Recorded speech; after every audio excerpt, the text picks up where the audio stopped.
Welcome to a Foxy Tech Tips tutorial on stopping your iPhone from offloading unused apps.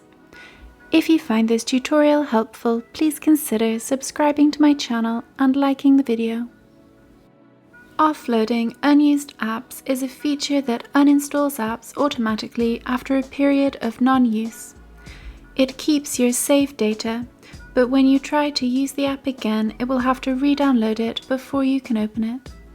If you don't have fast internet, this can be really annoying. To turn it off, open up the Settings app on your iPhone. Scroll down and select App Store.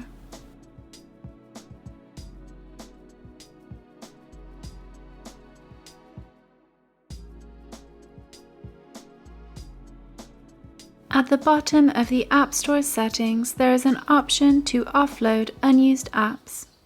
Disable this option to stop it from happening in the future.